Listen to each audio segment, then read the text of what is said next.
عیش سوار دوش پیغمبر حسین السلام بادائے توحید کے ساغر حسین السلام کیف چشم سقی کوثر حسین السلام کیف چشم ساقی کوثر حسین السلام گلزار دختر محبوب حق السلام گلزار دختر محبوب حق السلام نونہال گلشن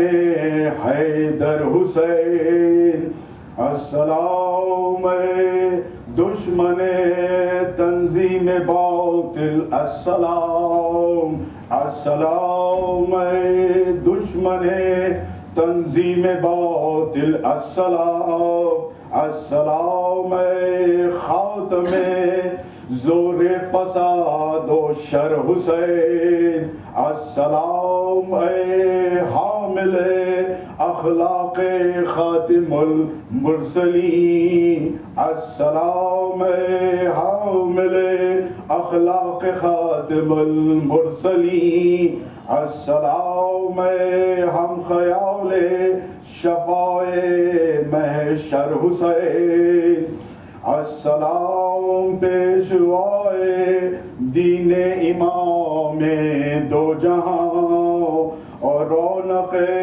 محراب کعبہ زینت منبر حسین السلام نیر صبح پیام احمدی السلام نیر صبح پیام احمدی السلام مطلع توحید کے خواہر حسین السلام شاہدین چشم و چراغ مرتضیٰ ماشاء اللہ صبر و مروت عزم دیدہ ور حسین السلام سید شہداء دشت کربلا اور السلام سید شہداء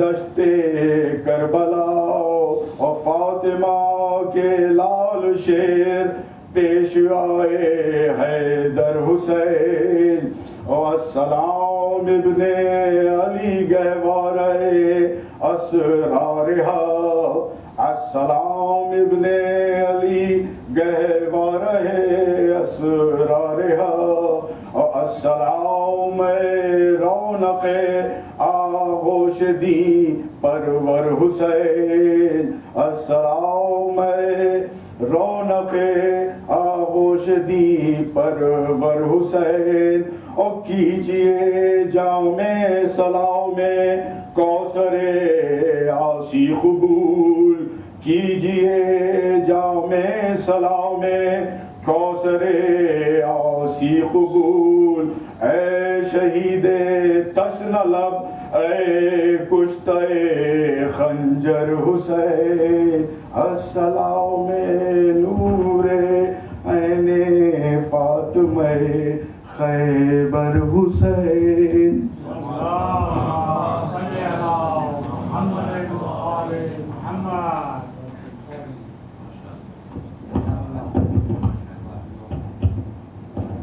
نعرہ تکبیر اللہ اکبر نعرہ رسالت یا رسول اللہ نعرہ حیدری یا علی صلوات اللہم صلی علی محمد اعوذ باللہ من الشیطان الرجیم بسم اللہ الرحمن الرحیم. For today, my topic is going to be talking about Karbala. I will only be taking 2 to 3 minutes. Salawat.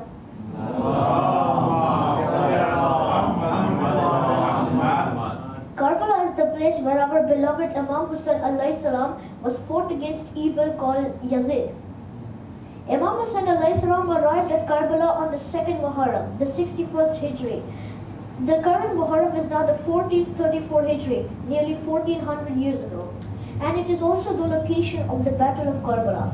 The Karbala city is also spread into two parts, the Old Karbala and the New Karbala.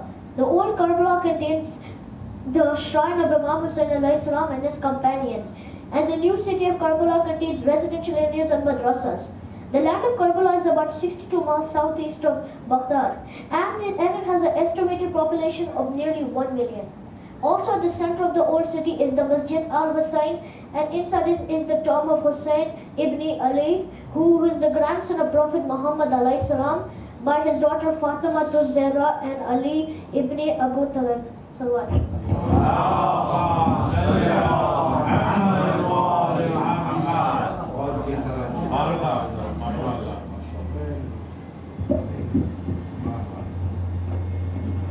تجھے حسین کہیں کیا سلام ہم جیسے، تجھے حسین کہیں کیا سلام ہم جیسے، کہ تو عظیم ہے بے ننگ و نام ہم جیسے. ایک صلوات پڑھ لیجیے.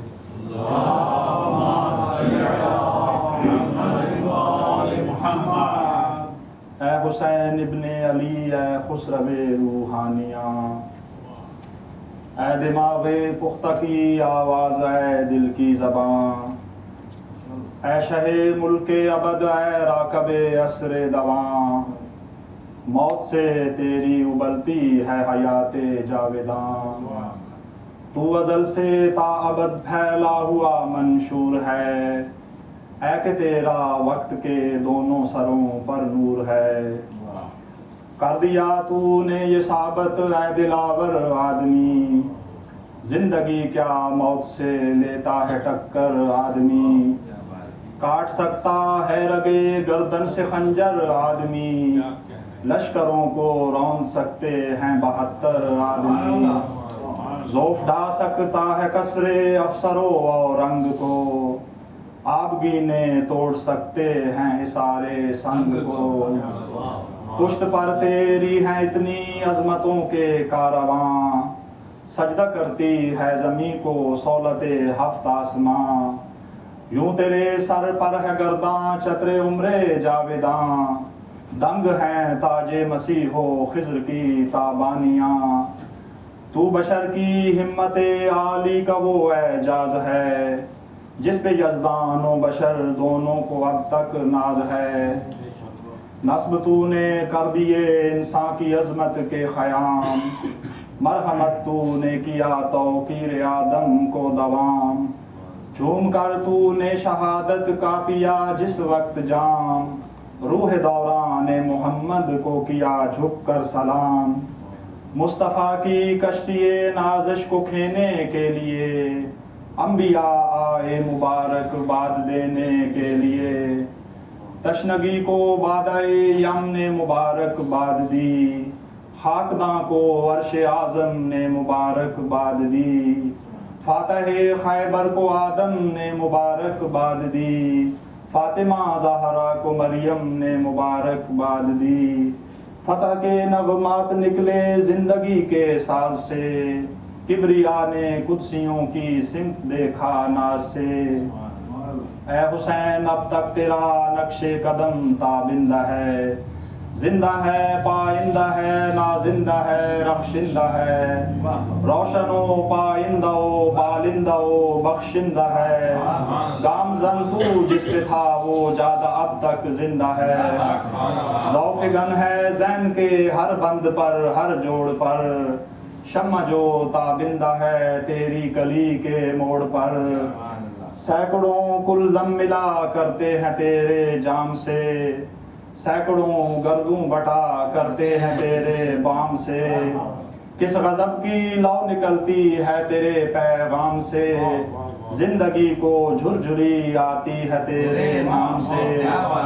گونجتا ہے روح میں ہر نغمہ تیرے ساز کا، आज भी कौंदा लपकता है तेरी आवाज का।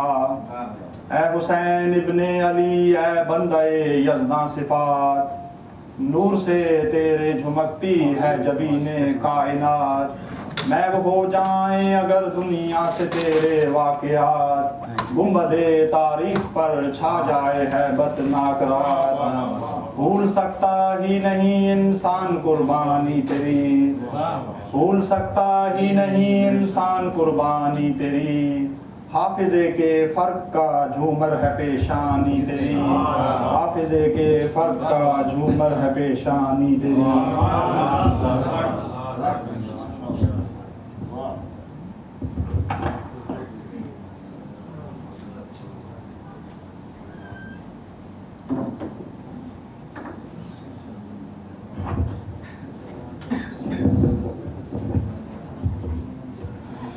أعوذ بالله من الشيطان اللعين الرجيم بسم الله الرحمن الرحيم الحمد لله رب العالمين والصلاة والسلام على سيد الأنبياء والمرسلين محمد المصطفى خاتم النبيين وعلى آله الطيبين الطاهرين المعصومين.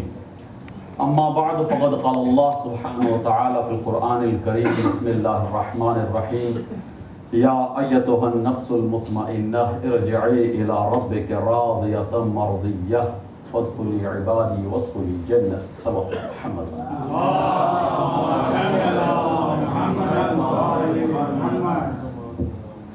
All praise is due to Allah, the creator of this universe, who has created us in a perfect manner and who has guided us to the right path.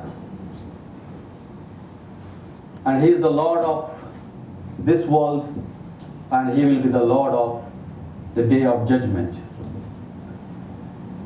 Dear brothers, this is the opportunity we get every year to gather in the month of Muharram, and I would say this is also one of the favors Imam Hussain alayhi salam has done on us, so that we can gather in his name, and talk about and discuss about the very existence of God and His creatures and His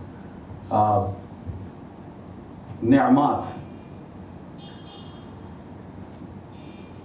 If you want to understand any religion, I'm not talking about Islam, any religion, no matter whether it's Islam or Judaism or Christianity or Hinduism or Jainism, there are hundreds and hundreds of religions all around the world. You cannot understand any religion just looking at the people, the followers. But if you want to understand any religion, you have to go through its book, its authentic books, and also need to study and research and the biography of its leaders. It's very important. Not the followers, not the general public. Similarly, if you want to understand Islam, we cannot understand from me. It cannot be understood from me as a Muslim. Islam cannot be understood by individual Muslims. Because maybe we are more than 1 billion in the world, but most of them may not be representing the actual Islam. So how can we understand the actual Islam? If you want to understand, we have to go through the book, the most authentic book, what we call the Quran. And as you already know, the most popular and very famous hadith, which is given by our Prophet, beloved Prophet Muhammad sallallahu alaihi wasallam, as a greatest gift during his last period of time, during his, he said very clearly, Inni tarikun fikum al-thaqalain kitab Allah wa itrati ahlul bayti. It's a very nice hadith. It has been accepted both the Sunni ulamas and also Shia ulamas. It is the one of the most authenticated hadiths. So to understand Islam, either we have to understand and study Quran and also Ahlul Bayt, the biography of Ahlul Bayt, not by names. Although biodata is also important, just biodata, but just biodata will not help us. For example, remembering when Prophet Muhammad was born and when he passed away, or just remembering when Imam Ali Islam was what, how many Imams are there, the name of, this is also very important, of course. It's obvious that we cannot claim as Shia without knowing the names of Imams, right? But to understand deep into the religion, we have to understand their biography also. Similarly, we have to understand the teachings of Islam. What is the basic, roots and fundamentals of Islam? Let me summarize for today's discussion. The very fundamentals of Islam are, right, starting from La ilaha illallah, that is Tawheed, Adl, Nabuwat, Imamat, Qayamat. But I would say no, these are not the fundamentals. These are not only the fundamentals. When we categorize, when our ulama categorize the fundamentals, they have divided into two parts, two categories.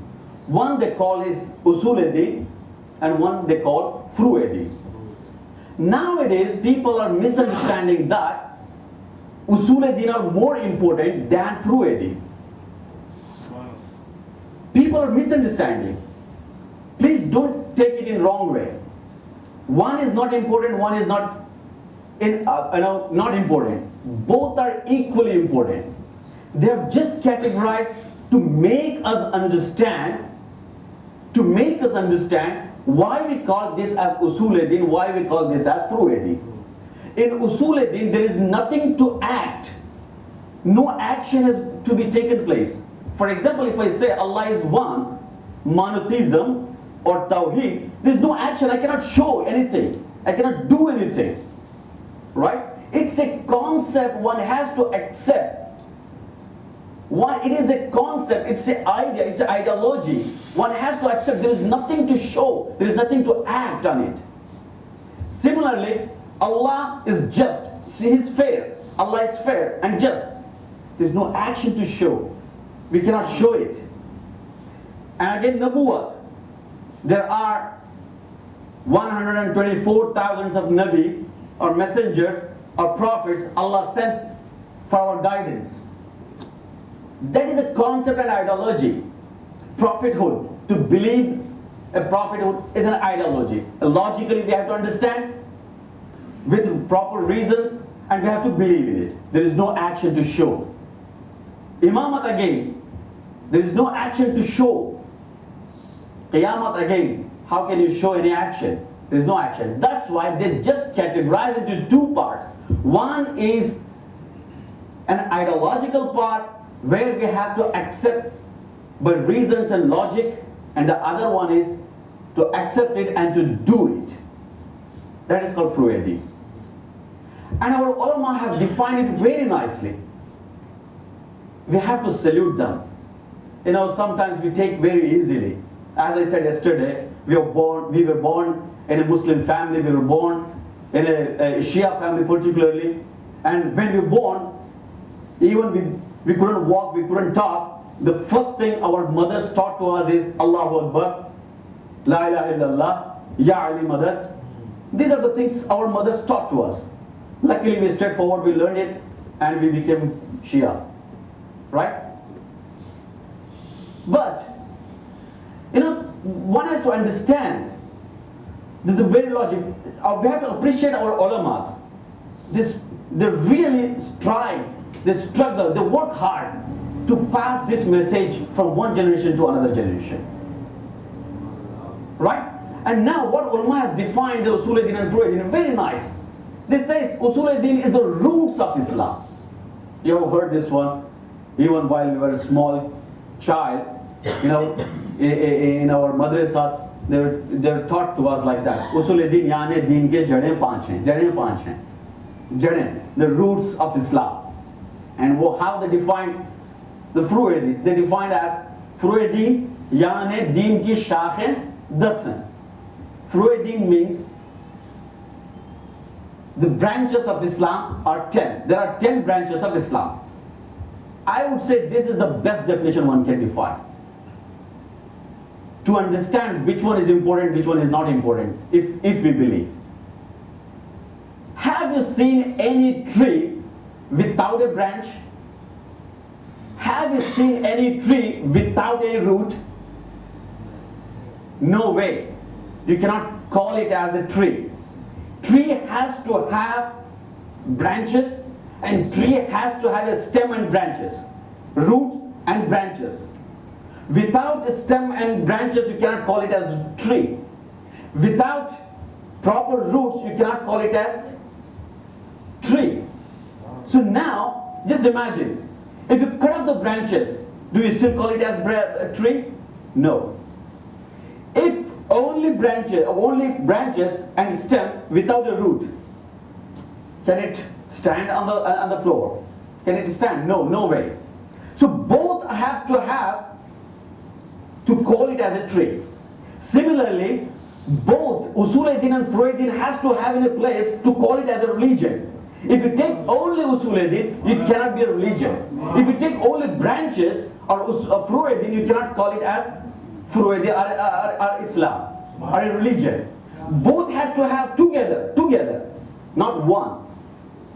If you imagine any tree without any roots, it can be an imitation tree, like what we have flowers and this one. It is not a real tree. So this is how, if anyone says, I don't believe in Allah, I don't believe in Rasul, I don't believe in Imamat, I don't believe in Qiyamah, but I will pray, for example. That means it's an imitation, it is not a real. Similarly, if anyone says, I do believe in Allah, I do believe in Prophet, I do believe in Imam, I do believe in Qiyamah, but I don't pray. Again, it's a branchesless tree, which we cannot call it as tree. It means it is not a religion at all. Right? So together, then only we can call it as a tree, or together only we can call it as a religion. If we take one, we cannot call it as a religion. Now, one says, no, Usul-e-Din is very important, Furu-e-Din is not that much important. Come back. If any tree has a very deep and strong roots, obviously and naturally its stem and its branches are also very strong, very lush green branches it can have. More stronger the roots, more stronger is its stem and branches. Right? Anyone is praying on time, and anyone is very punctual and is very strict following on the Furu-e-Din, it means his root is also very strong. Without having strong roots, he cannot have a strong branches. Without having a strong belief in Usul-e-Din, he cannot be a pious person, he cannot be a proper follower of Furu-e-Din. Again, in another way, if someone says, no, my Furu-e-Din, my usuls are very strong, then have you seen any tree, again the same example, have you seen any tree which has very strong roots and without any branches or proper branches, without strong branches? No, cannot be like that. So these are two together, one and another the same. That's why Rasulullah said, Inni tarikun fikum uthqalayn. That's why here we can understand. Rasulullah said, he didn't say, I'm just leaving behind me Quran. He didn't just say, I'm leaving behind me Ahlul Bayt. He says, together. Together, if you take together, both of them together, then only you will meet me in the Hawd al-Kawthar. If you drop one or some other example, it is something like the wings of a bird. Two wings of a bird. If one wing is gone, the bird cannot fly. Even if it can fly for its short distance, then it will fall off. If it has two strong wings, then only the bird can fly. Right? So this is what Rasulullah says, don't just take one of it. You have to take both of it in equally. You have to accept it. Not in one as important one is. Inshallah, I will talk in another session about whether majalis, it's a common discussion. People usually say if majlis is important or namaz is important. It is the same logic and same reasoning we can give for this one also. People say, how come you say namaz is important? If Imam Hussain was not there, namaz would have not been there. Yes, obviously. I don't deny that. If you say, if someone says, no, namaz is very important than Imam Hussein's majlis and everything, I would ask, if Imam Hussain was not there, would this majlis would be, namaz would be there? Would this, the sound of azan, could you hear? Obviously not. It would change. There is one very good saying. I have a collection of quotations from non-Muslims. Inshallah, one of these majalis I will tell you. One of the non-Muslim what says about this, this one, namaz or any actions of Islam and Imam Hussain. What he says, inshallah, I will come to that. I have very limited time. So this we can understand that it's very important to understand. Nothing is important, nothing is not important. Both are equally important. We have to accept both in equal weightage. Cannot give us one as very important, one is not important. Both are very equally important. Let's come back to the ahadith, what we have discussion. I think some of new faces I'm saying we are having in 10 days 40 ahadith exclusively related to the Muharram and Ashura. 40 hadiths, every day 4 hadiths. So far we have done 12 ahadiths related to Ashura, and today 4 more hadiths. It is related to again Muharram. As you know, it is strongly recommended and highly recommended to go on ziyarat of Imam Hussain, particularly on the day of Ashura. This is strongly recommended. But unfortunately, everyone cannot make it up. Cannot go, right? For several reasons, there are thousands of reasons for that. So what they can do, you know, even the Amal Ashura, if you read the Amal Ashura, it has been said that you have to go to the Zariya of Imam Hussain alayhi salam, you have to go to the shrine of Imam Hussain alayhi salam, and then do this Amal, right? But everyone cannot make it. Everyone cannot go there. So what they can do? This is what the question Imam Baqir alayhi salam has given. You might have noticed one more thing. During my ahadith, most of the hadiths are from Imam Muhammad Baqir alayhi salam.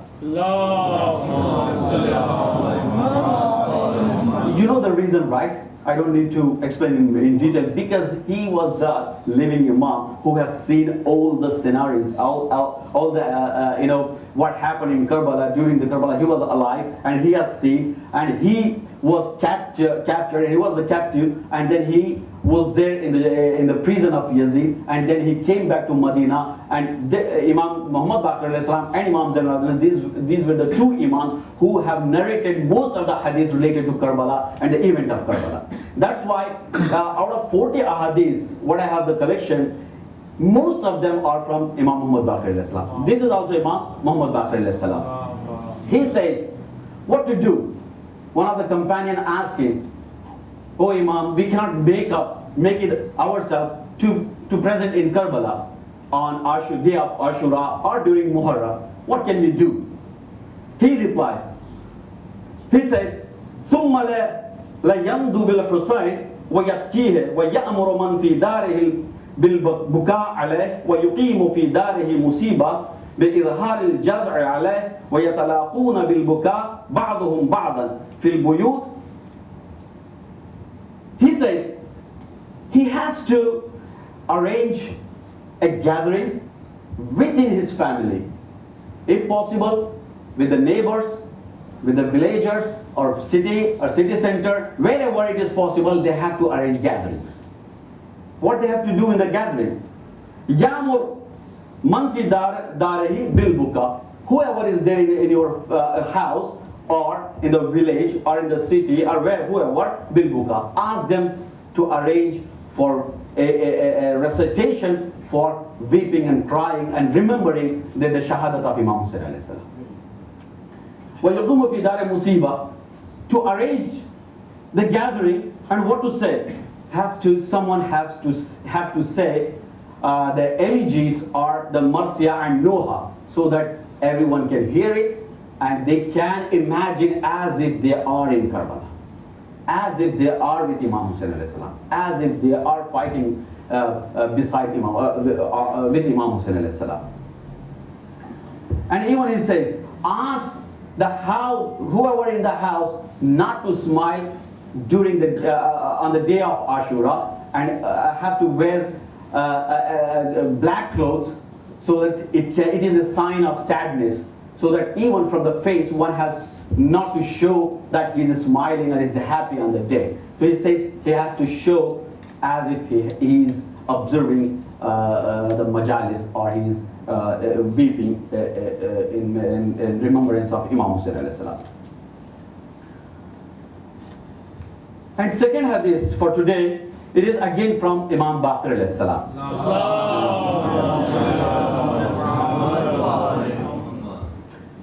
He says, مر علي بكربلاء في اثنين من أصحابه. Imam Ali alayhi salam, or Amirul Mu'minin, with two of his companions, happened to pass by Karbala. Once Imam Ali alayhi salam passed by Karbala, through Karbala. Suddenly he stopped. What he said? قال فلما مر بها ترقرقت عيناه لبكاء. ترقرقت. It means suddenly Imam Ali alayhi salam stopped, and his eyes became full of tears. He started crying and weeping. Then he said, ثم قال هذا مناه ركابهم. This is the place where my sons and his companions' animals will be tied. This is the place. وَهَذَا مُلْكَ رِحَالِهِمْ. This is the place where their luggages will be placed. Their baggage, their luggages will be placed. وَهَا هُنَا تُغْرَاقُ دِمَاؤُهُمْ. And this is the place where he's showing to his companion, this is the place where my son and his companions' blood will be shed. طُوبَ لَكَ مِنْ تُرْبَةِ عَلَيْكَ. And then he directly talked to the field, to the land of Karbala, to the place. He says, you are the luckiest one. Now you are a deserted land, but this will be turned into an elevated land. This land will be elevated into this land will be elevated as a very holy and respectable land. Why? Toraqu dima'ul ahibba. Because my beloved son and his companions' blood will be shed on this land. Because of that, this land will become very holy, and people will arrive and will come to do ziyarah of this place. And then the third hadith, which is related to, again narrated by Imam Muhammad Baqir alayhi salam.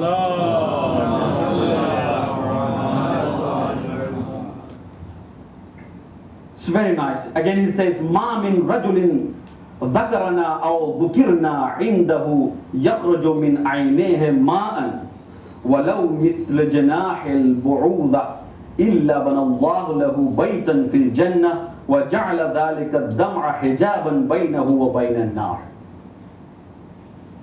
مَا مِن رَجُلٍ. No one is excluded from this.